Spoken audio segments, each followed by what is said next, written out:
You are listening to the Enormocast. Now, we all know that Sportiva makes the best climbing shoes this side of the Parthenon. But it turns out that even the most dedicated dirtbags have to spend an ungodly amount of time on the flats among the sad, lost, lowland civilians. And that's where Sportiva's approach shoes come in. Legends like the Boulder X can comfortably scramble you up slabs, boulders, easy pitches until the big guns come out. And for when you're not actually in the mountains, well, as you peruse the hemp milk selection at the whole paycheck, nothing says, "Don't fuck with me, I've climbed El Cap," like a brightly colored pair of TX3s that are relentlessly scuffing the floor.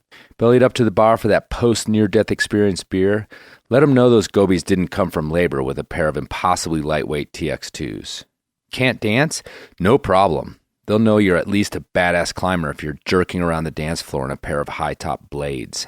After all, isn't the day-to-day drudgery just a protracted scramble to the next climb? Whether you're actually at the cliff or just standing up in your best friend's wedding, you better be ready in a pair of multi-sport approach shoes from Sportiva. We gotta get Listen, where are you playing in town? Are you playing here? We're doing the Enormo Dome, whatever it is. It's terrific. Oh, It's yeah, a big house. We place, sold that it out. side of town. That's a Very big nice. place. You sold it out. 20,000 seats. seats. We really should. The hell are you doing? I couldn't sleep. I'm checking the ropes. There was a frayed end on your rope, and I'm cutting it out.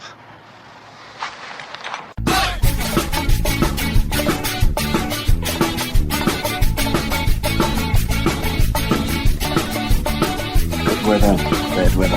No, later, anytime. Today's show is brought to you by Black Diamond Equipment, with support from Maxim Ropes. And the fine folks at La Sportiva. And don't forget our charter sponsor, Bonfire Coffee. Go to bonfirecoffee.com and enter Enormo at checkout for a discount on great coffee and to support the Enormocast. And now back to the show.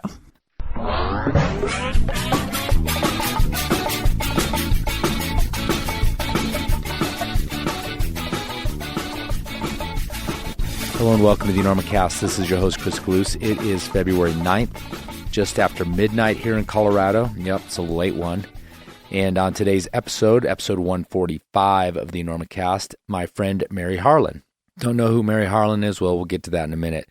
I mentioned on last show that I'll be headed out at the end of February to the annual American Alpine Club benefit dinner as a guest of theirs, although I'm pretty sure I'm also supposed to bus my own table. We'll see about that. And I'm excited to be up in the Northeast, get some interviews. You guys have sent in a bunch of emails with great suggestions. I've got some good stuff lined up, along with the folks at the American Alpine Club. I also want to mention that the American Alpine Club is taking applications for the Live Your Dream grants. Live Your Dream grants are small grants to any level of climbers. If you write in and apply, they might give you a little cash, get your trip done. There's some requirements, but it's pretty much open to anybody, any age, any objective. So check it out. Go over there to AmericanAlpineClub.org and get your application in by March 31st. And you might get a check from the Alpine Club. At least pay for some gas or something. Buy a new sleeping bag. Who knows? Anyway, that's going on over there at the American Alpine Club, and I'm headed out there at the end of the month. So you guys have made great suggestions about who to interview. I've got a bunch of stuff lined up, including some of the dignitaries that are going to be at the benefit dinner. So I should come back with a treasure trove of interviews from that whole thing. Again, thanks for your suggestions, but I've gotten plenty, so I'll actually just keep them coming. Who cares? Even if I don't get your person done on there, at least you put them on the radar, and I can put them on the list and hopefully talk to them later in the year or some other time. You can send all that stuff and anything else you want to talk to me about at chris@enormocast.com. Okay, so we've got another long one here today, so I'm going to get right to it, but I want to tell you a little bit about who Mary Harlan is and why we had her on the show. First of all, she's a friend of mine and a Carbondale local, and a big fan of the show. Always a good open critique when I talk to her about what's going on in the Enormocast, actually. And, she piqued my interest because a lot of folks write into me and kind of say, well, why don't you have somebody on who's kind of more of an every person, who's getting it done, getting a lot done, but also living kind of a normal life, which is what most of us are trying to do out there, right? Is just keep things going in our lives, but also climb as much as we can and climb well and climb hard and stay fit. And it's quite a massive thing to juggle and some are more successful at it than others. Anyway, Mary's one of those people who's very successful at it, and she's got quite an arc of trying to become a sponsored climber, trying to become a great climber, and moving into a place where she's got a son and she's married and has a career, but also still wants to keep doing these great big objectives. And a lot of perspective in here for Mary. So that's why we sat down, and it's going to fill that niche a little bit, although she's rather extraordinary. She's not just a average person by any means. I don't think you'll feel that once you hear the interview. So anyway, maybe some tips in here about how to get it done, and or just some commiserating on, somebody that's had to juggle a lot of stuff to keep her dreams alive in the mountains. And you're probably doing a little bit of that too. So enjoy this one with Mary Harlan. I don't know what's happening in your neck of the woods, but out here in the great American West, it's the start of desert crack season, which means two things. The bros are charging up their Bluetooth speakers, and people are wondering where the hell they're going to get enough cams. But Black Diamond has your back. On top of the heap are the Camelot Ultralights. Cams so fleet that Elon Musk once shot one into space strapped to a bottle rocket. And then there's the venerable C4, the cam that still rules the creek. And legend has it, if you whisper Camelot, Camelot, Camelot into a mirror while holding a red C4 to your forehead, the location of the easiest for you 12- will be revealed. And don't forget the dinky Camelot X4s and X4 offsets. But do forget about clean underwear if you start whipping on the .1 in sandstone. But wherever your crack reveals itself, remember, BD has you covered with the sweetest cams known to man. Check them all out at blackdiamondequipment.com or your favorite local shop. All right, Mary. This will probably come right on the back of the last episode. Sometimes there's a big gap in them. Mm-hmm. Just depends on how everything works out. But I'm pretty sure this will be right on top of the Taps Kill Your Daisy Chain episode, which has only been out a couple days right now, and I haven't yet to get much grief about it. Usually, it takes a little while, but perhaps by the time this comes out, I will have gotten some grief about it. But you wanted to just quickly start with a rebuttal of sorts against the PAS. Yes. But first of all, what's your deal with the PAS personal anchor system versus the actual daisy chain? Okay. Well, so I guess probably most people know this, but I don't know. Maybe most people don't. So assume they don't. The daisy chain, which is an aid climbing tool, yes, is one piece of sewn webbing, and it's two pieces of sewn webbing. One that's flat, and then the other piece is sewn on at intervals. No, it's only one though. It's still a loop. It is still a loop. Yeah. See, I didn't even know that. But what I do know is that it's a device that's used for aid climbing only, and it actually can't hold a fully shock-loaded drop of weight. You can't shock-load those things. Well, you can't shock-load the pocket stitches.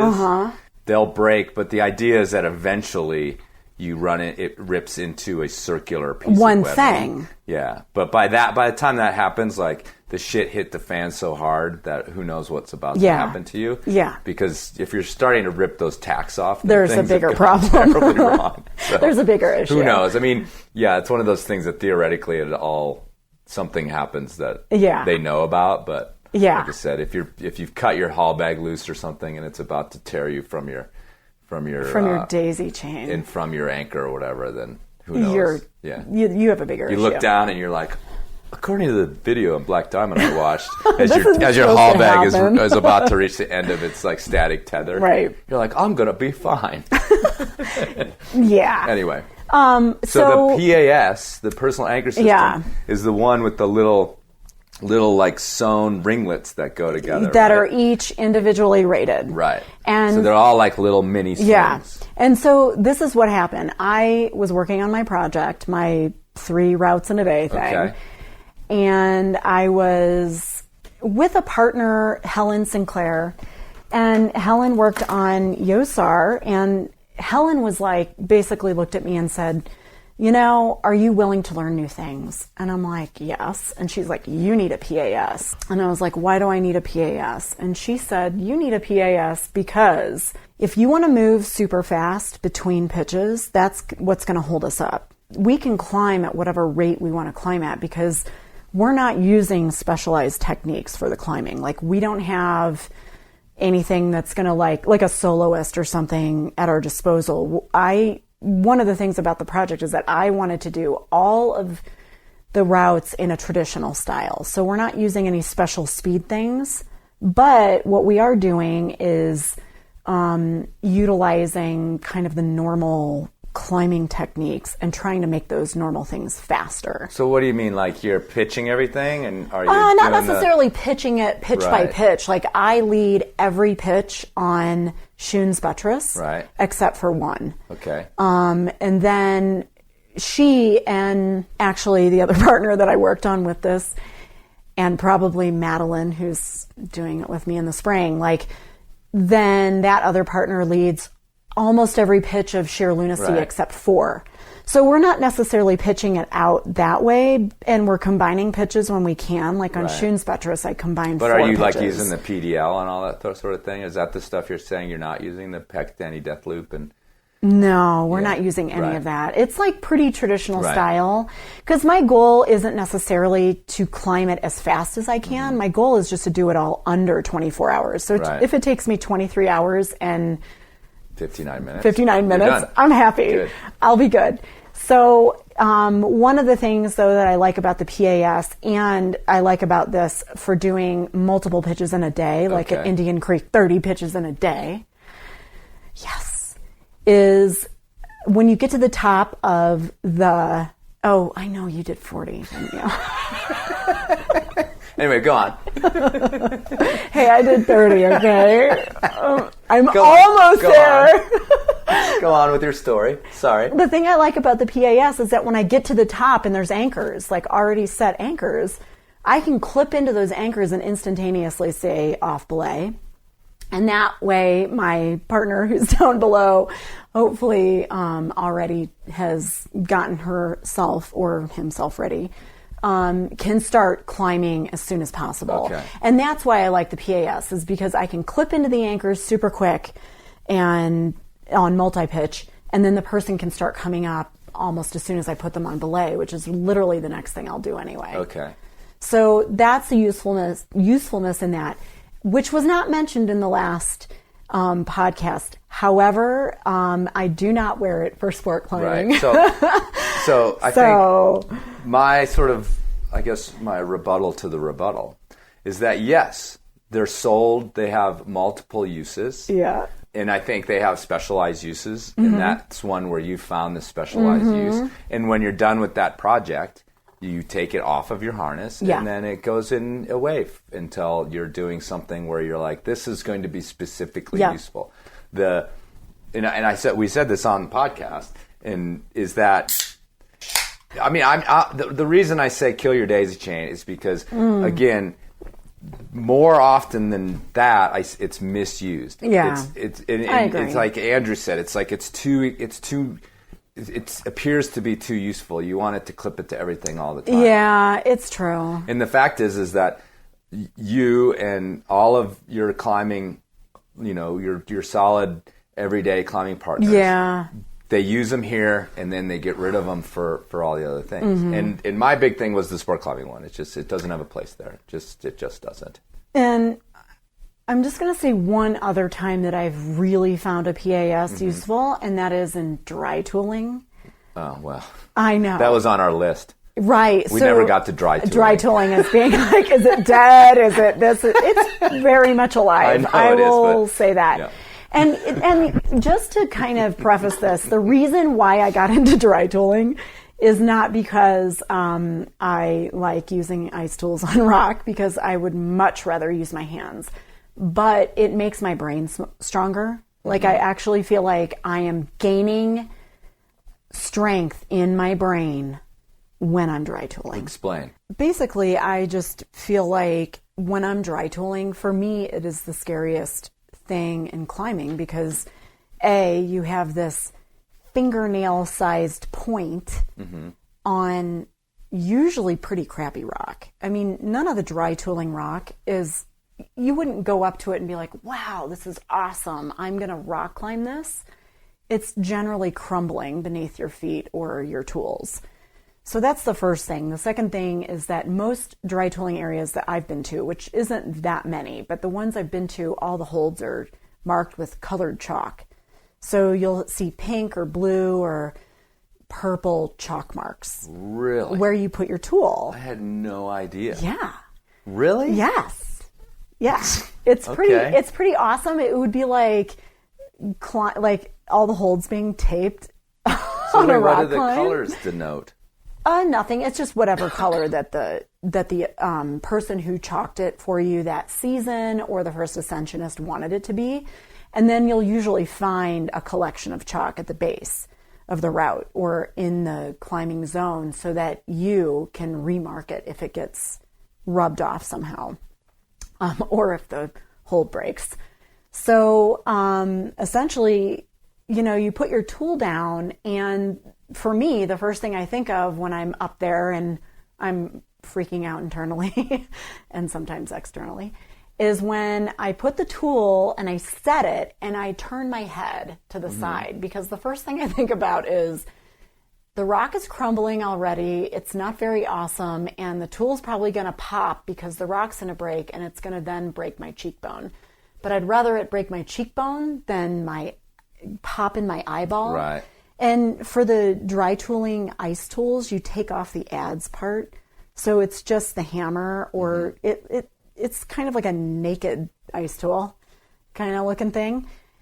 And, I climb with people that are awesome. I mean, a couple of my dry tooling climbing partners are amazing. And so they reassure me that my tool is not going to break my face. And even if it does, that's not so bad. So. Has anyone ever thought about padding that thing? I don't know. I mean, I do. Or would that be like just not seen as like cool? It probably wouldn't be cool or ethical or something. I've never seen that. I've seen the handles of them taped with electrical tape so that a lot of people who dry tool wear golf gloves. Your hands don't sweat, especially on like a warmer day. So the golf gloves stick to the electrical tape really well, especially on like the second grip or the third grip now, because a lot of tools have a third grip.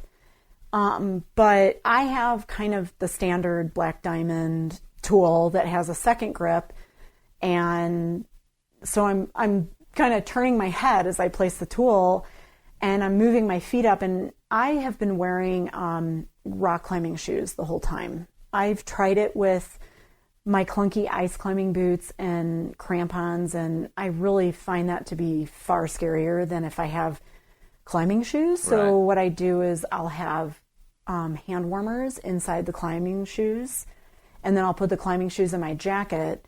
So while I'm belaying somebody else, the shoes are getting warm, and then I'm wearing Sorels. And so when it's my turn to climb, I just put my warm climbing, like sport climbing shoes on, and I start up the route. So I feel like at least my feet have some sensitivity to what's going on below me, even though my hands. And the other thing about dry tooling too is that you have to keep your elbow and your forearm in the same spot. So when you're moving, if you find a good tool placement, the chalk mark in these sport climbing zones, you have to move your body around the tool without moving your forearm and your elbow, because that's the position that it works the best in. Right, so if you twist your arm and elbow, then the tool might come skating. Exactly. Or really what happens is the tool pops. Right. And again, I mean, for me, this is a mental game because I find it to be totally terrifying. But I do it every season. I pick a dry tooling route that I want to project. So one season it was Tic Tac in Uray and Seamstress. The season before that it was like Chinese something or other. It's an M5 that really feels like an M8. The next season it was the first pitch of Red Bull and Vodka in Vail. And then I took last year off of climbing, last winter off completely to rest my body. But this year I'm going to do, or try to do, Amphibian, also in Vail. And just the first pitch, because see, these all now have second pitches that go out this ginormous, huge roof. Right. And I don't know how to figure 4 yet. Like I've been doing this, I've been dry tooling for like, this will be my fifth 5th or 6th season, and I don't do figure 4s yet. I don't really know how. I don't trust the tools like in that way yet. So I'm just, I give myself one project, and generally I accomplish it, but with a lot of fear, and I definitely overgrip. So I want to talk about you on this podcast. Okay. But now you've opened this little can of worms that I have to go into, because I had this was actually on our list for the last show. But none of us, I think, had any idea about this colored chalk thing. But Yeah. I won't go there too deeply. Okay. But the question I have is do you do this when it's cold out because you'd rather be rock climbing when it's warm out? Because couldn't you just go do this in the dead of summer? Yeah. So, and people do. Right. And actually, what I've noticed is that as I get older, I get more and more concerned with looking cute at the crag. Mm-hmm. And I'm like, oh. As you get older, you do? Yeah. When I was, and this could feed in actually to how I got started climbing, because one of the things that, and I wrote about this on my blog that I really don't keep up on anymore, and I don't There's like not a climber alive who keeps up on their blog. Yeah, I don't really know how to do that, but I mean, there really isn't. I whoever is doing that and keeping up on their blog that's amazing. You've got time. Mm-hmm. One of the things that I considered to be like an amazing climber, like I wanted to be like these climbers when I first started climbing, was that they had horrible BO. And I know you worked with Dan Gambino at Colorado Mountain School. Yes, of course. So when I was first starting to climb, I took courses. I was like, oh, I'm going to take an outward bound course. And now I'm going to take a Colorado Mountain School course. And I'm going to learn how to do this properly. And you're going to learn how to stink? And Dan Gambino, well, first of all, I guess prior to that, I worked at Mount Rainier National Park as a volunteer climbing ranger through the Student Conservation Association, which is an awesome group. And while I was there, I noticed that all the real climbing rangers that were getting paid smelled horrible. They smelled so bad. And I was like, that is the stench of a climber. That's the stench of success. Yes. It's like sneaking into their cabins at night and whiffing their clothing. Yeah, like these people smelled horrible. Now, granted, it's probably something to do with the fact that they also were getting their clothing from Patagonia clothing, which back then the capelline smelled really bad. It's been an ongoing like technological sort of holy grail is to get this stuff that doesn't stink. Yeah.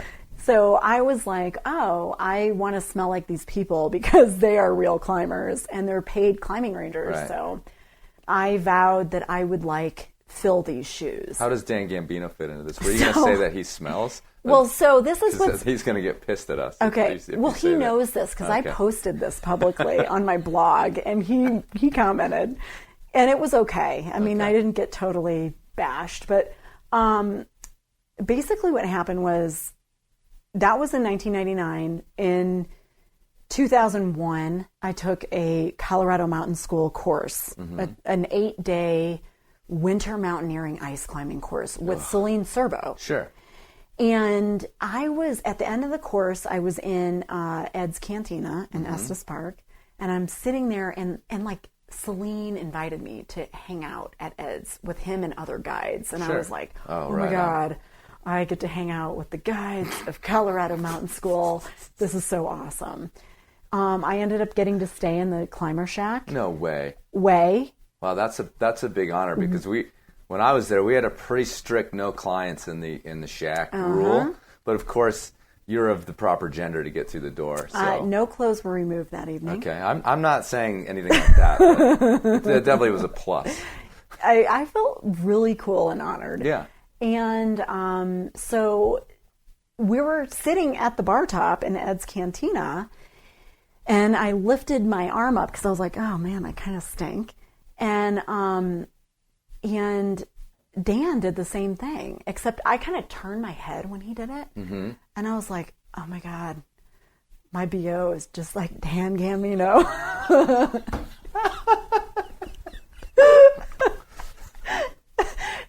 fucking weird, Mary. I just gotta tell you, like, to me, I was like, wow, I'm making it. Like, I smell like a guide. That's it. Because I really secretly wanted to be. Because that's, guys, people. I just got an email from a dude, like, I think it's in my inbox. I haven't responded. He's like, basically, like, how do I get, into climbing and become a good climber? Like, I get that kind of thing all the time. I've been steering them towards, like, learning how to climb, towards, like, your technique. I'm like, yeah, maybe you should take a course and, like, learn how to do this, that, and the other thing. And I've been, it's like, about the stench. You should just go live under a bridge for, like, a month and you're done. Well, I mean, I just had this image of, like, being at Mount Rainier and being in the climbing shack and, like, up at 10,000 feet at Camp Muir, and first of all, feeling pretty awesome that, like, all these other people couldn't come in the climbing shack. Like, I was like, ooh, I get to be in the climbing shack. Now, granted, I was, like, digging a privy and, like, dealing with people's frozen shit. But, there was that thing for me where I was just like, this is what being a climber is like. It's like living out of your van or your car, and you can't shower all the time because you're guiding, and then you're climbing when you're not guiding. And well, how did you get these notions to begin with? You grew up in Missouri, so because did you go to school there, or did you grow up there? I grew up in Webster Groves, Missouri, which is tiny, right? And actually, there is a really awesome climbing community there. So every time I visit St. Louis, I hang out and climb with people there. The So Ill guys, the Chancellor brothers started a sweet climbing gym there. And so every time I go there, and this is kind of awesome because they're like, oh, you're Mary Harlan. And they like let me in for free sometimes. Oh, wow. I'm almost there. Just so you know. But that never happens to me. A lot of people will be like, oh, you're from the Enormocast. I'll be like, yes. And then they'll cha-ching, that'll be $17.50. I'm like, God damn it. Yeah, so it's awesome. And I love those guys, and I love St. Louis, actually. People are like, oh, you're from Missouri. And I'm like, no, I actually grew up in a sweet community of people. Did not climb at all. I was a cross-country runner and a ballet dancer, and I started ballet late. I was 12 when I started. All these other girls are just like, oh my God. Well, so I started... She's so huge already. Well, I started at the kind of this like Mickey Mouse School of Dance there, like it wasn't awesome. And then a friend of mine, when I was 14 and I was a freshman in high school, she was like, you should come check out the studio that I dance at. So I show up in like my Jane Fonda leotard, like super high cut. And the long and short of it was that I looked different than all these girls. I wasn't as fit as they were. I couldn't really do what they were doing. I was not a ballet dancer. And I saw this image, or I just kind of saw the way these girls were, and I was like, I want to be like that. So, I decided that I was going to be a professional ballet dancer if it was going to kill me.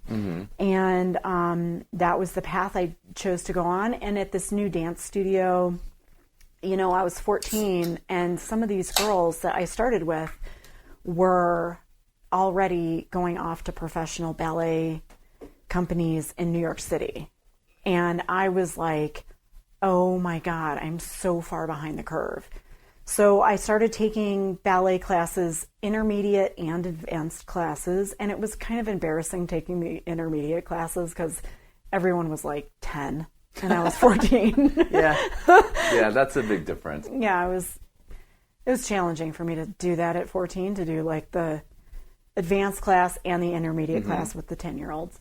But I just sucked it up and was like, this is what I need to do to get to where they're at. And then once I get to where they're at, I'm going to get to where I want to be at. Right. And that journey took me from the time I was 14 until I was like 21. And I went to Russia and went there with a ballet group and had a solo. And it was so awesome. It was to a Chopin piece of music. And I just put my heart and soul into this solo I had and into being a student at the International Fine Arts Institute in Vologda, Russia, and realized that I was going to make it. I'm like, I'm going to be a professional ballet dancer. And at the time, I was a ballet major at Webster University. And I came back, and I was back for like 2 months. And I just thought, I do not want to do this anymore. It was just different. Peaked. I peaked. It was well, awesome. Not you peaked, like the experience was yeah, done. it was like, okay, this is probably my moment. I was done. Yeah. Do we have video footage of this action? No. What? I have photographs. I mean, you know, I actually, there might be a VHS video, which dates me in a little box in your parents' basement. Yeah, okay. I think there's a VHS, but I was just kind of like done with it intellectually too. I just felt like one thing about my body type is that I always had broad shoulders and then like really narrow hips and onward, downward. And at that time period, there was a transition going on in the dance world where dancers were going from being really willowy and wispy, which really translated to they were all freaking anorexic. Mm-hmm. And there was this transition going on to where they were in that body type going to more athletic body types. And I was just kind of in that transition, and I didn't feel like, I felt awkward. Right. And so I thought, well, what am I going to do with myself now? So in high school, I'd run cross country. I joined the cross country team on my college team and subsequently became captain of the team. And I also joined the swim team and had no idea what I was doing other than I knew how to swim from childhood. Right. And they kind of molded me into a swimmer, and I became the co-captain of the swim team with another girl and a distance swimmer. And I started to realize that I was an athlete, like far beyond the ballet. I could be an athlete that was like strong and powerful. And that was also where I was like, I need to do something different with my life. What do I do? And I kind of walked into the political science department of my university and said, I think I want to be a political science major. I have enough credits to do this. And this woman talked to me for about 20 minutes, and we both realized that she was my mother's college advisor. Oh. And she was like, I'll be your college advisor, because I was going to the same school my mom went to. And I told her about myself, and she said, you don't really belong in class. Let's see if you can finish out your college years off campus, taking really unique coursework and course study. And so I went to Outward Bound, and I did a semester course at Outward Bound, and that's where I was introduced to rock climbing. And there was 2 climbing gyms in the country at that point. Right. This was 1998. Okay. And I was blown away. And I saw that there were people teaching rock climbing. And that was the thing that I was like, that's what I want to do with my life. I want to teach people how to do this, because it really had a profound impact on me to learn how to rock climb and realize that I could do all these things with my body. And I'd been so pigeonholed into, you can go running and you can go do ballet, and that was, for me, that was my Midwest life. But like going out west for my Outward Bound semester course, that was awesome. I mean, I like learned how to be a person, really. I was like you lived the pamphlet. Like that's what Outward Bound is supposed to do for you. And there was like, I'm kind of embarrassed to say right now, I can't remember. There was like these 5 pillars of Outward Bound, and one of them was like sensible self-denial, and another one was like, I don't know. There was like 5 pillars, and I don't remember them. But at the time, from the time of when I went to Outward Bound until well beyond after I became an Outward Bound instructor, I'm going to live by this. This is me, and I was pretty serious about it. I mean, Outward Bound instructors, when I run into them today that I worked with back then, were like, God, you're kind of a prude. like they were all kind of out there partying. Right. And I was like, no, I can't party. Like, I have to be. Look, it says here in the rules, you're not supposed to be partying. I know, exactly. I was like, I have to be the model outward bound instructor. I have to, be this way, because it's like, to me, that was like integrity and humility and all these really awesome ways of being. And I wanted to be that person. And I basically told myself, I'm going to be this person because this is the person that you need to be in order to be a guide. Right. And that was the whole thing about like Dan Gambino and his stench, or like me being proud of the fact that like, wow, I smell like Dan Gambino and he's a real guide. I wish the audience knew how funny this all was to me. Because I know Dan really well, actually. So he's awesome. So that's how I got into climbing, though, was the Outward Bound course. And I didn't even get hired once I decided I wanted to be an Outward Bound instructor. The woman who was doing the hiring, her name was Jill Lawrence. I think she still is doing some hiring. But, I told her this thing. I was like, hey, I've wanted to be an Outward Bound. This was in 2001 now. I wanted to be an Outward Bound instructor since I was a student in 1998. And, I have built my life around trying to be an instructor since then.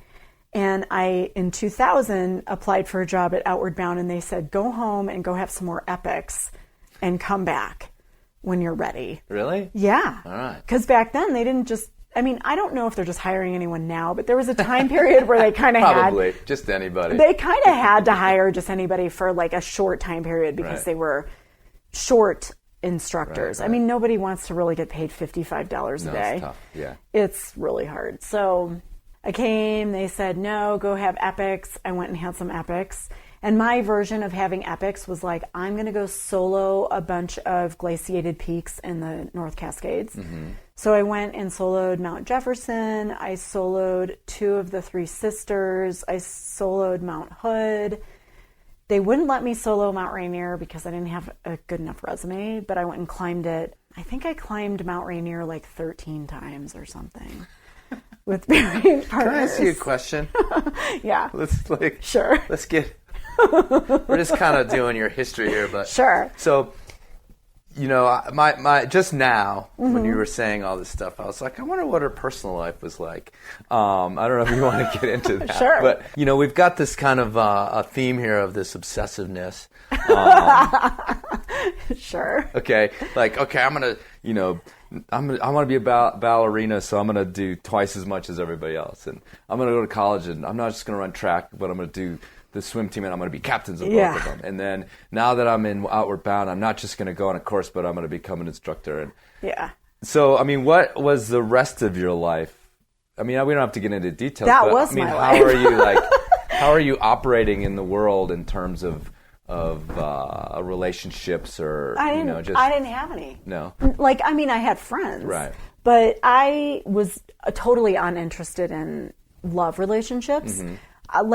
To me, fulfilling the dream of becoming a real Outward Bound instructor, and still, when I did that, in the back of my head, I was like, I'm going to be a guide. I want to do this AMGA thing. I didn't even know what it was hardly, but I just had heard about it.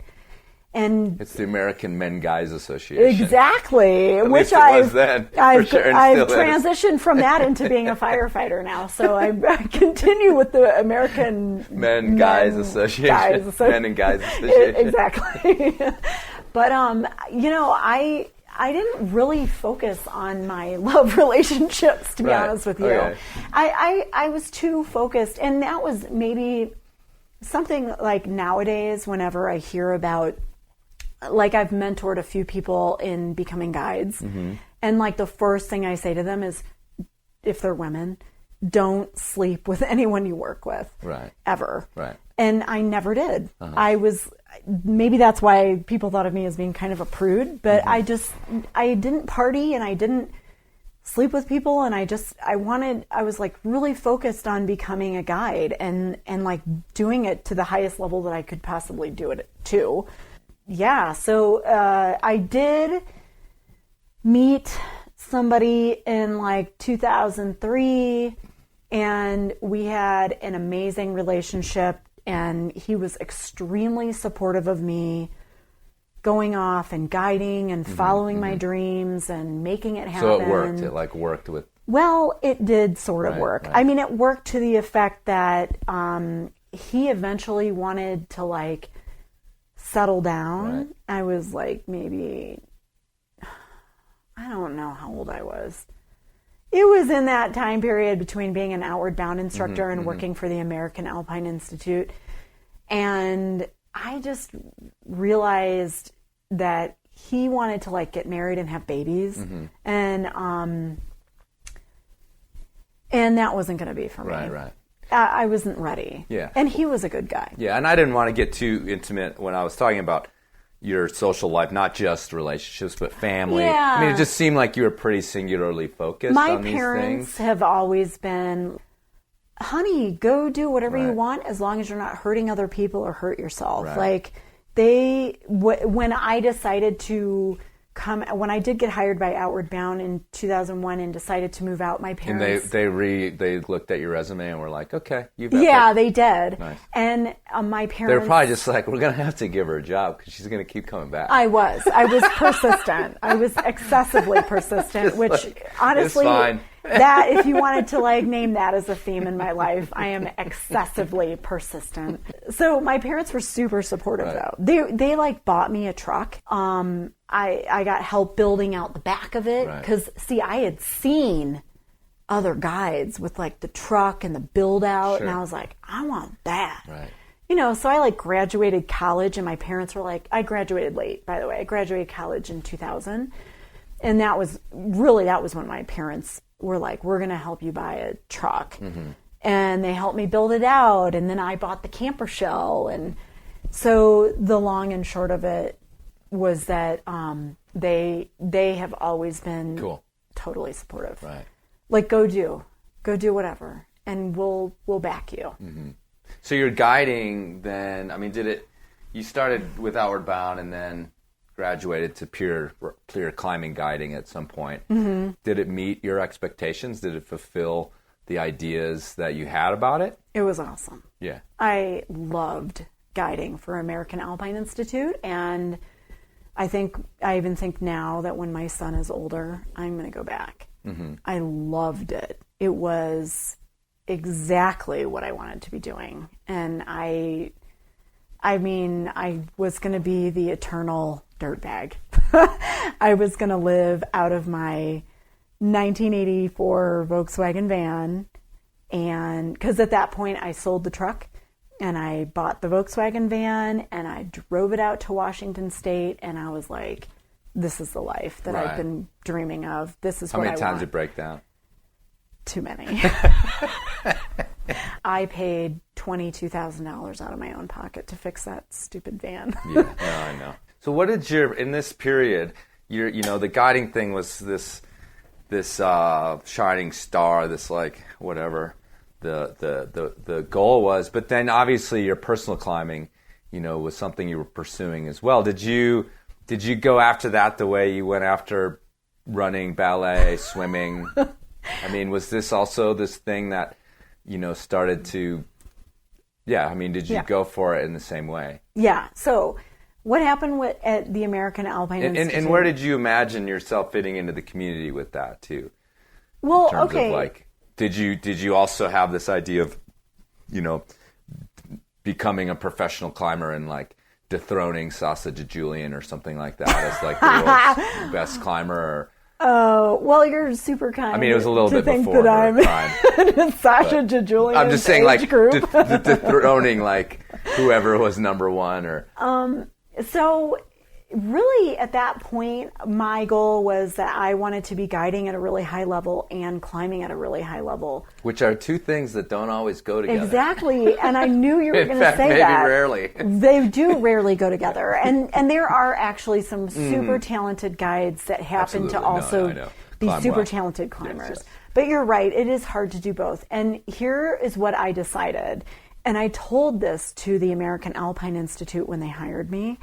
And it was awesome. They were super supportive of it. First of all, in my resume that I sent them a picture of me on belly full of bad berries and an invert. And they, in my interview with them, mentioned that. And they were like, we are really psyched to have someone like you here. And I'm like, well, I'll just tell you that, that route is like a singular route. But I got these little mini climbing sponsorships. And when you say they were like, oh, this is great, we want someone like you, like, did they want, what do you think that meant? Like someone who, has a little marketability that's like, we can promote, or we want someone who's like a really good rock climber? I think both. Okay. I think they were probably looking for both. And I think the other piece to it was that at the interview, I said to them, I will tell you one thing, working with Outward Bound, because at Outward Bound, I had like become an instructor trainer, and I had gotten back then it was the AMGA top rope site manager thing, and I was looking at that AMGA track. And so they were, I was in a good position to say, hey, I have this experience and I want to work for you guys. And they don't always get that. They sometimes get people that are really, really green to teaching and guiding. And American Alpine Institute is always, I like them because they're different. They instruct and they teach. They're not just guiding. Right. And I said, look, I really kind of just want to have time to go climbing on my own time. Is it okay if I say no to work? And they were like, kind of pondering that notion, because I'm in I said this in my interview, like, hey, I got to be honest, I might say no to work. I might not always take the work you're giving me. Is that okay? And they took me as is. Right. And I said no to work. Like, they offered me to go to Aconcagua. I did go to Denali, and I ended up guiding on Denali 5 times, but that fit in with my climbing schedule. And that's the thing. I still had this notion of like, I'm getting these mini sponsorships here and there. It'd be really cool to see how far I could take it. Right. And so in the interim of getting many sponsorships and getting really good work with American Alpine Institute, I also had to say no to some of these really incredible trips. Like, we're going to pay you to go to South America. And I was like, no, that's during my climbing time. Right. Can't go. And that happened a couple times, and they were cool with it. They still offered me trips, and they still gave me a lot of options. And the options they gave me were awesome. I mean, I always kind of got what I wanted. And then when I wasn't working, I was going to Squamish, and I was climbing in other areas in Washington State, and I was going to Indian Creek and Zion. I went to Indian Creek and Zion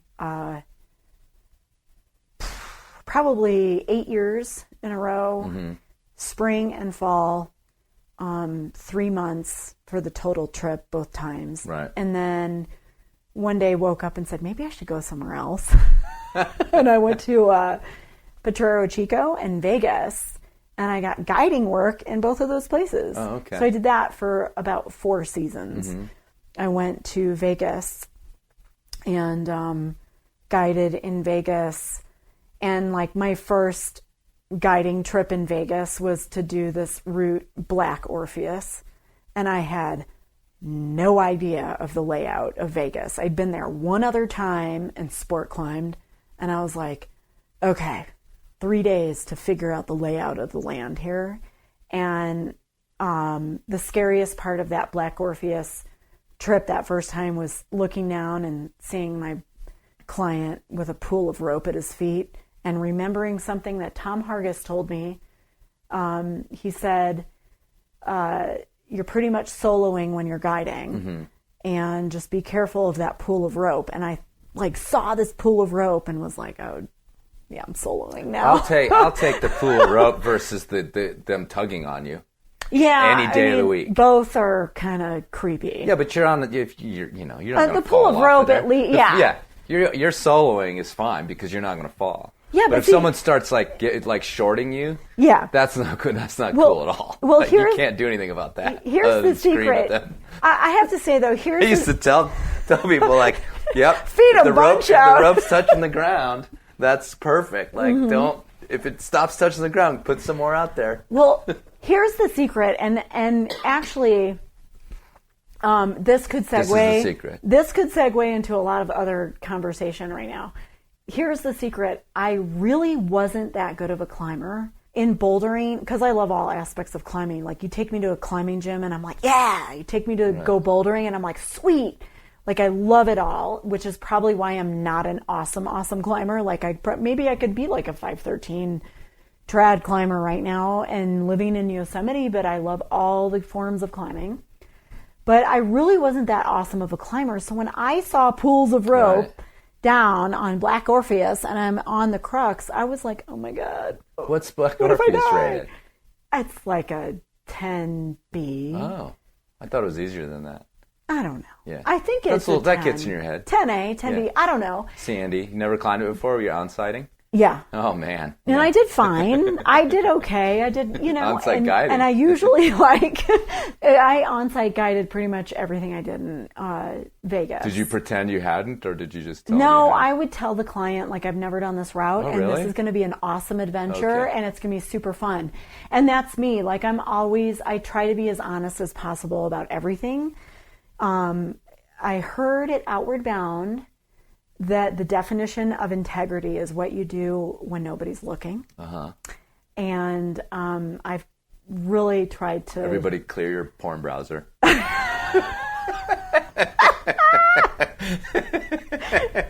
just go in there and get that thing cleared out right now. You heard it.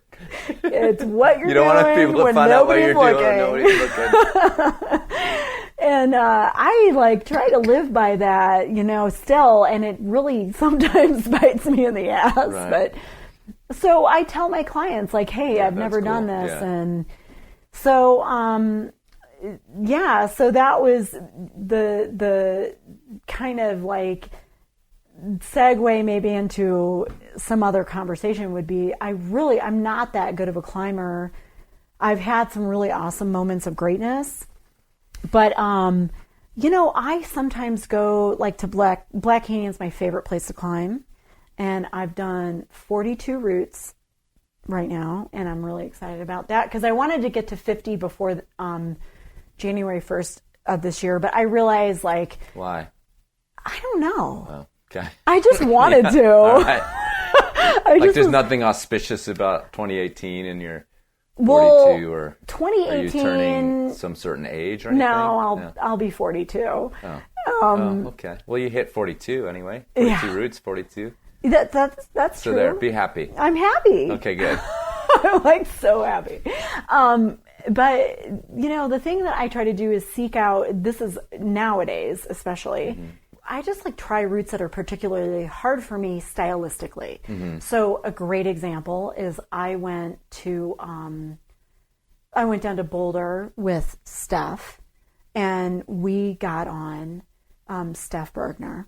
We got on some routes. Nobody knows who that is. Nobody knows that that's just the Enormo baby's mother. And by the way, Steph keeps me clean because I've gone to the Black Canyon with her once or twice where I felt like I wasn't at the top of my game. And so ever since then, I've been like, oh, I'm going climbing with Steph. I'm going to make sure that all my gear is hyper organized and everything matches, and I'm hyper safe with her. And I try to do that with everybody, but there was maybe a year where I was like, I got kind of messy personal life and this and that going on. And it was reflected in your rack organization? It was totally reflected in my rack organization. It was it looked like, a messy toilet or something. Right. So, it's your example of the project or of the route that doesn't fit your... Yeah, it was this 510C. But see, what I look at when I go, okay, it's a 510C and it doesn't suit my style. It's kind of slabby and weird, and there's going to be weird feet, and I can see that it's kind of sporty bolted or whatever it may be. I mean, even if it's something at the Black Canyon where it's run out, I'm okay, well, I'm going to just try to do this route, and I don't care what it's rated. If it's a 510, I've just let go of that ego. Like I used to when I was first trying to get sponsorship, and I've gone to like, I don't know, maybe 7 OR shows. And at some point I even decided like, I'm not even going to go try to market myself. Like I had Mad Rock Climbing as a sponsor. I had Static Climbing, that the chalk bags that are amazing, Gnarly Nutrition, and Omega Pacific. And I was like, I'm getting the things I need to do these projects. I'm just going to like go to the OR show, hang out with these people that know me, that I like. I'm going to do what they want me to do. And then I'm going to go climbing in Salt Lake because Little Cottonwood Canyon's awesome. And I want to go climbing. It was at that point where I was like, I'm going to start trying to climb. Instead of like going to Indian Creek and I'm going to try like 513s there, what would happen if I tried all the shit that I'm really bad at? So I started seeking out styles that were bad for me, like the dry tooling, slab climbing, run out climbing. I don't care if it's 510, if it's run out. And I don't mean, I mean, I'm thinking like Black Canyon run out where you're like, damn, my piece is way over there and it's tiny. Like I started seeking that out because I figured out that in order for me to get better, and at that point, maybe I was still thinking about sponsorships, but in order for me to become a better climber, I needed to do the stuff that I was really bad at. And primarily I'm a trad climber. So I was like, I got to get better at these things because this is what I'm going to encounter in harder trad routes. Right.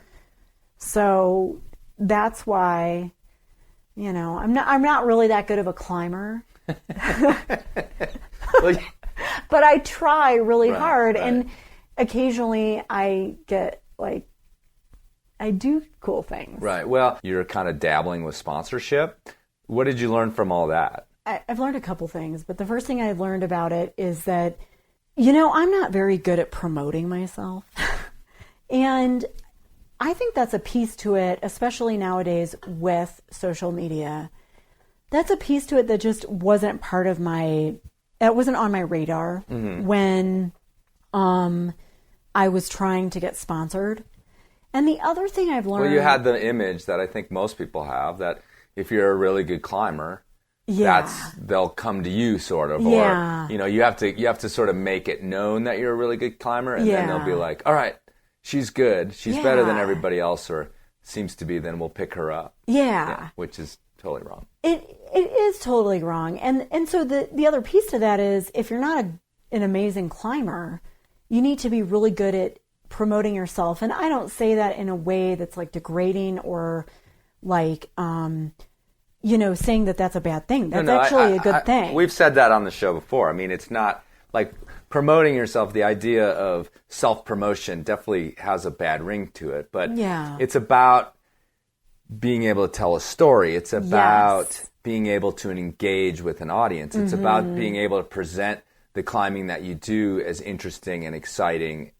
And that can be done on routes that aren't the top of the game. Well, and it's a special talent, and that talent is also a thing that can be rewarded. Yes. Right. Yeah.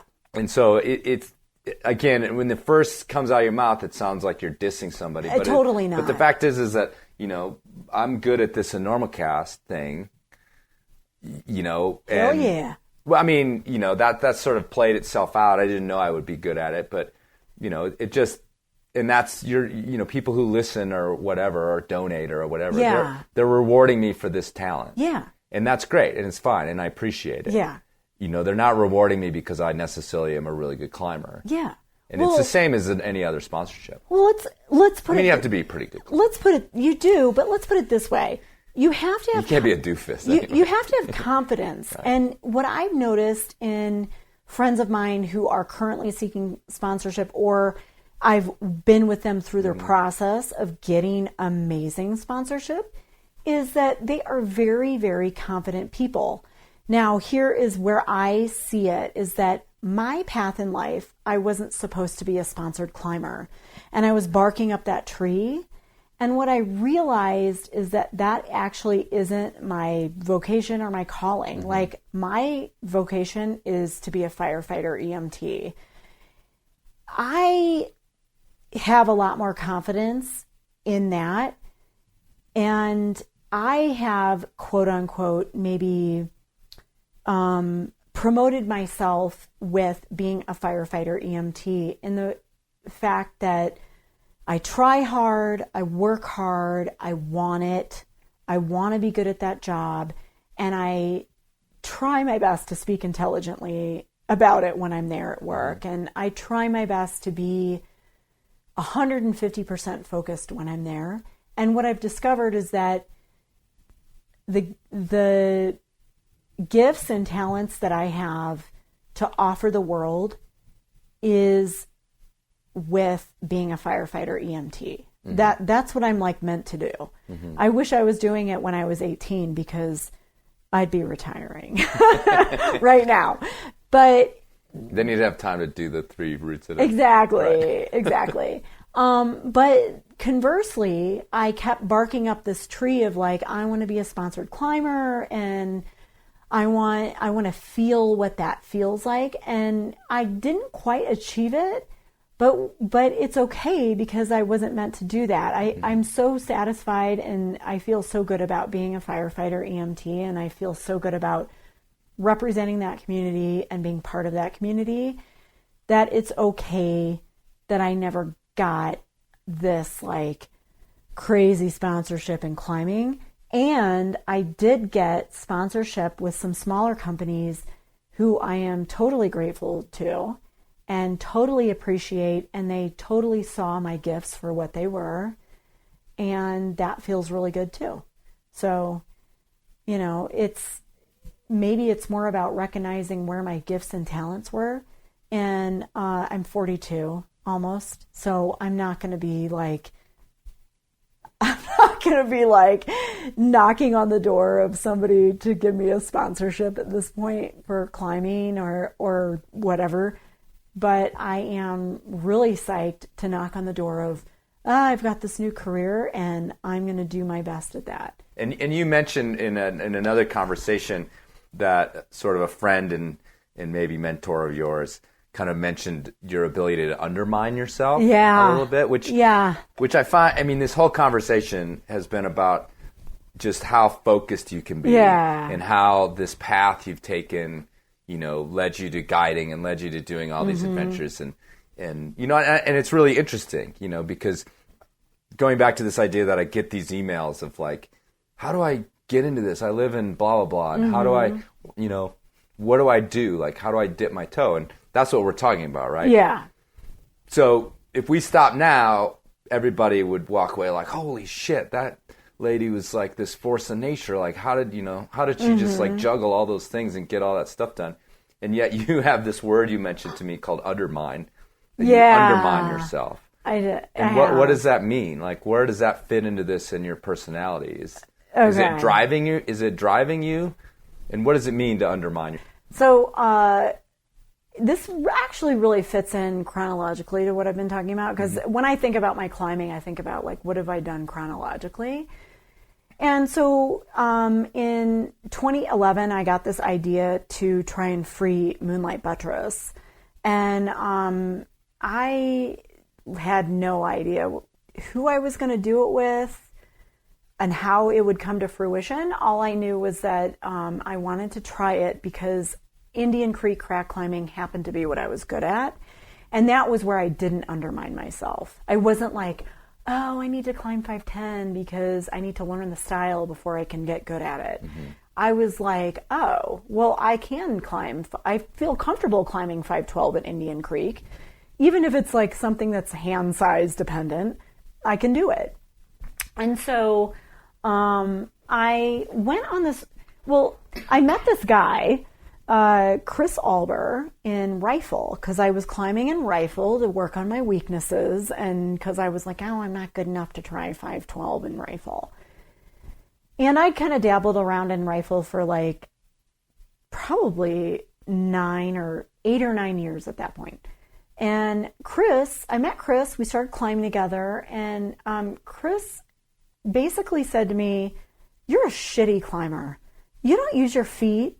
You don't use your legs. You don't use your hips. You try to do pull-ups. You think you can just get away with that. Well, you can't." And I was like, "Oh, well, tell more." That's Tell from me climbing more. in Indian Creek. It was. Yeah. It was like, and not really knowing how to sport climb. I mean, straight line, a completely straight line. yeah, like I was a boulderer on my training, quote, training time. But when I was like climbing at Indian Creek, you really keep your center of gravity below you. And you're always climbing within this realm of your center of gravity because there's nowhere else to go. You can't go way out of your center of gravity. There's nowhere to go. Right. So I started climbing with Chris, and he was like, "What's your goal?" And I was like, "Really? Really?" And he was like, "Really?" And I'm like, "Well, I have a 1-year-old son. I'm a single parent, and I want to climb Moonlight Buttress." And he was like, "Well, honey, you need to train." And I was like, "How do I train?" And he was like, "You need to do laps and learn how to use your legs." And I was like, "Okay, tell me what to do." So for a year, Chris and I climbed together in Rifle. I mean, I did my Indian Creek traveling as much as I could with a 1-year-old, and like, you know, I did a lot. But Rifle was so close to home, I was like, I'm going to do this. And for the first time ever, I stopped undermining myself. I stopped saying like, "Oh, well, you know, in order to get sponsored, I need to climb harder." Instead, I just focused on what he was telling me to focus on, which was like, we're going to do a bunch of laps. So he basically said, "You need to learn how to climb the warm-ups here." And he's like, "I'm not talking 5'9". You need to be able to warm up on 5'11" and 5'12". And I'm like, "I can't do that." And he's like, No, you can't." Wait, what year was this? 2011. And I was like, There's no, like, when we met before that, yeah. there's no way I would have thought that you were someone who was like having trouble warming up on the 5'11s in Rifle. I was like, totally... that you had all, like, that you couldn't just have all that shit on lockdown. Well, that was like my secret. That's that was like my thing, where I was like, "Oh, I can climb 5'12 and 5'13 at Indian Creek, but nowhere else can I really do this." Okay, all right. So, I mean, I know that feeling. I'm not saying that. Yeah. It's not unusual, because I climbed harder there before I could climb hard sport climbing as well. But just what I thought of you or knew of you, it wouldn't even have occurred to me. I wasn't sitting there judging what you could and couldn't climb. No, it was just something I wouldn't even have thought about. Like, if I went to Rifle with Mary, we'd both like huck a couple laps on you know, the meets to warm up, and then we'd you know, do our hard warm up on the totally not there. Yeah. I was totally not there, and like I didn't want to tell anyone I wasn't there, because other people had already heard like, "Oh, Mary Harlan did like Belly Full of Bad Berries." See, that's and what I'm talking about. Mary Harlan like can kind of climb hard at the creek, and I worked on a V9 with James Lucas in Washington State, and was like, "Yeah, I'm like bouldering hard." But when it just came to like really putting the work into climbing hard at any level, anywhere, I didn't really have it. Like I was very like stone specific and style specific. And it was really this guy, Chris, who kind of like gave me that, like, this is how you train, this is how you use your body, like, this is what we're going to do. So what we did was we started out where he would have me go up 5'10s at Rifle, where I would lead it, and then instantaneously, without untying, without stopping, I would do 2 top ropes.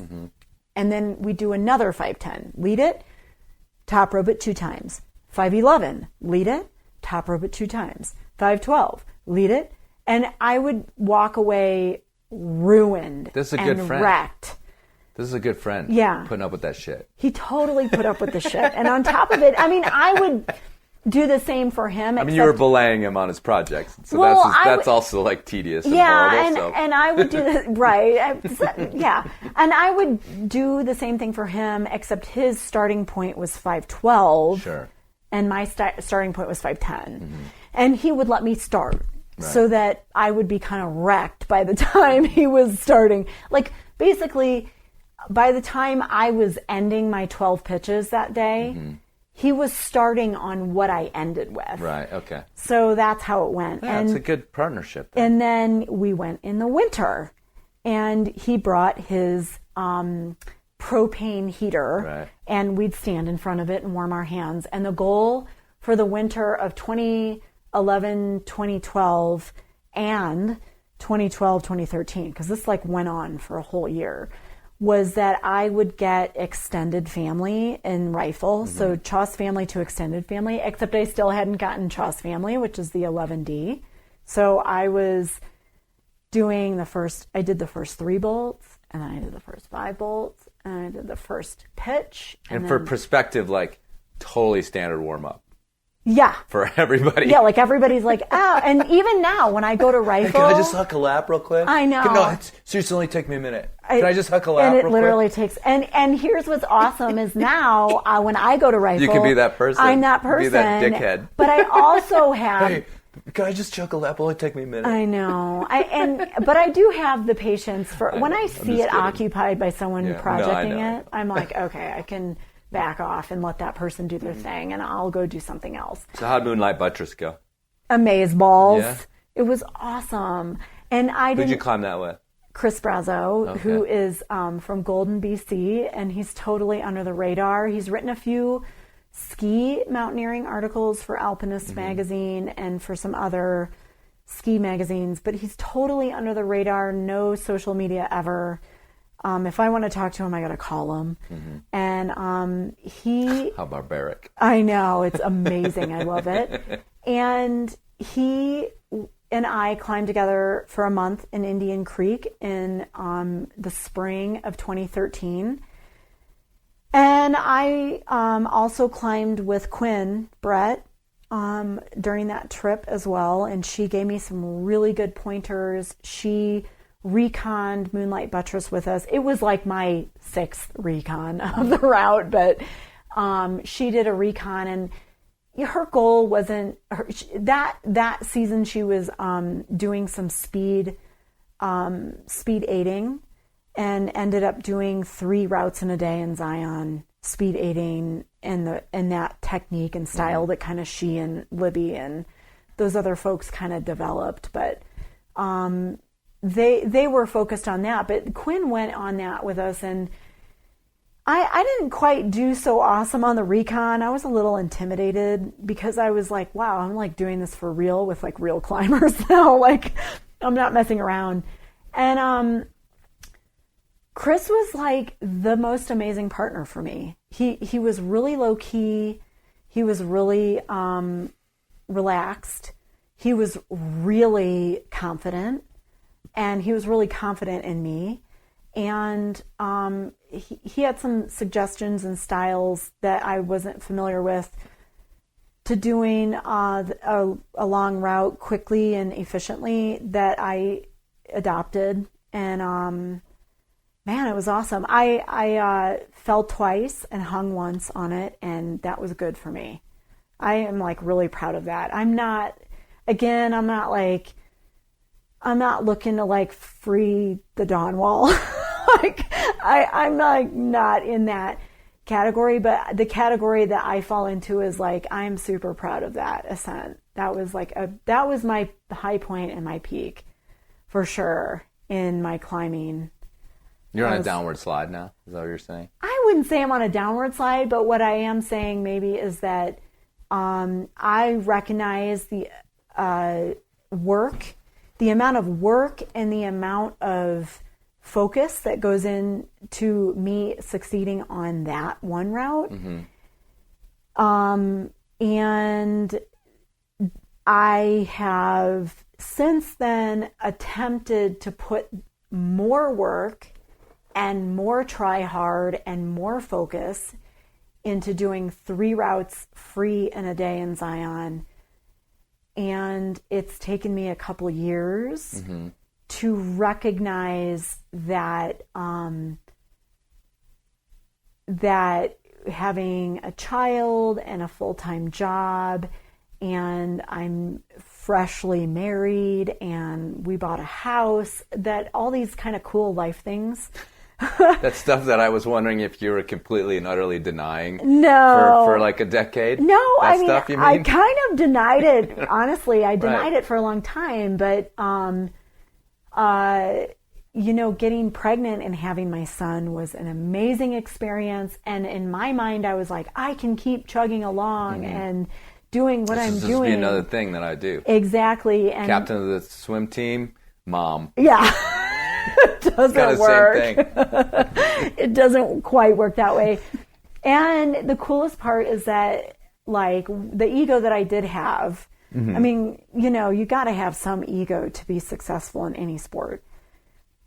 I've kind of put on the back burner because I don't want it anymore. I actually want to be a good mom, and I want to be a good wife, and I want to like be good at my new job, and I want to have all these things, just like I want to be kind of sort of good at all the styles of climbing. But in order to have all those things, you have to just be like, okay, I can put work into this, but sometimes you're going to be a good climber and you're not going to be a good mom. Right. And sometimes you're going to be a really good mom and you're not going to be a good climber. And sometimes you're going to be a good wife and you're going to suck at your job. And I have to be okay with that. Right. So I'm okay with that now. It's taken me a long time to be okay with the fact that I may never be the climber that I envisioned I might be, but I'm a better climber because I'm also feeling good about how I'm being a mom. Right. And I'm feeling good about my being, good to my husband, and I'm feeling good about going to my job. And that's essentially the evolution of all of it, was that I was unsuccessful at linking up these 3 routes. Weather got in the way. Partners changed. I wasn't feeling good.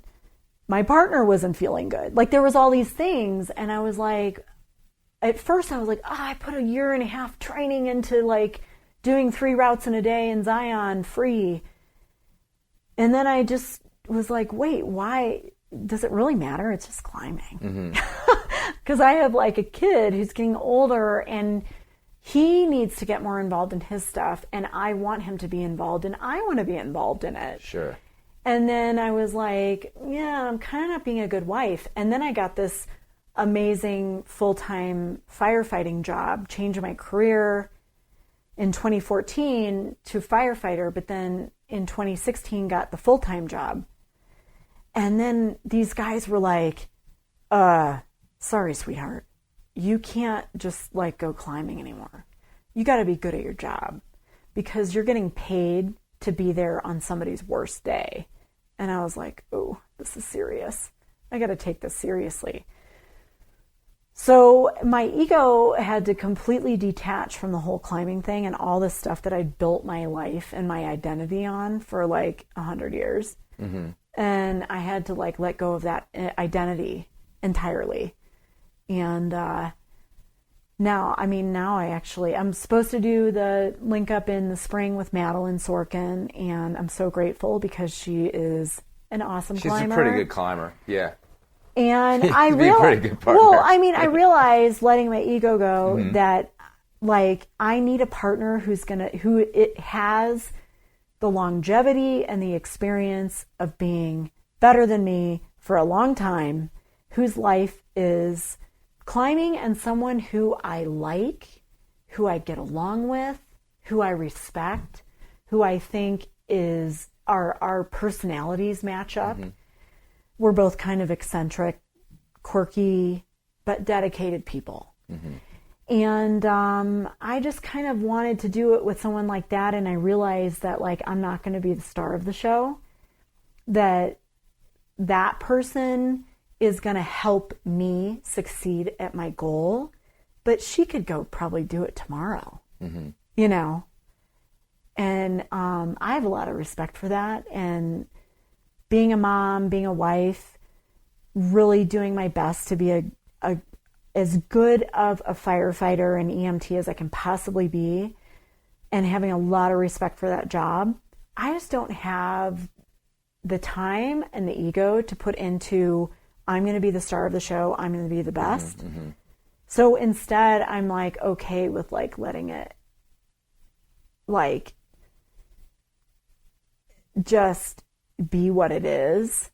And I'm still dedicated to that project, but like I'm more dedicated in just having fun. Like if I fall all over it or hang, as long as I finish it under 24 hours, I'm good. There's still some rules. 23 hours and 59 minutes. All right. Well, cool, Mary. Thanks for coming on the show. Thanks for having me. I'm really excited. And that's a wrap.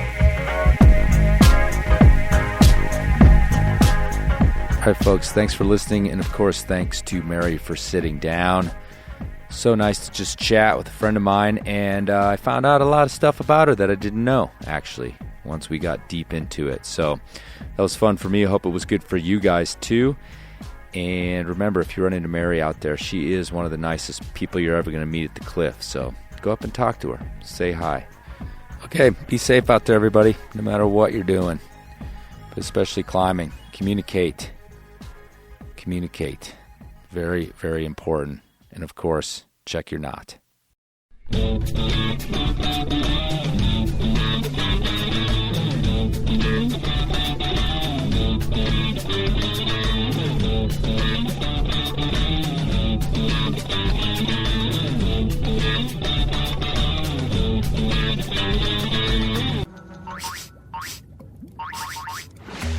you smell it? That smell. The kind of smelly smell. A smelly smell that smells smelly.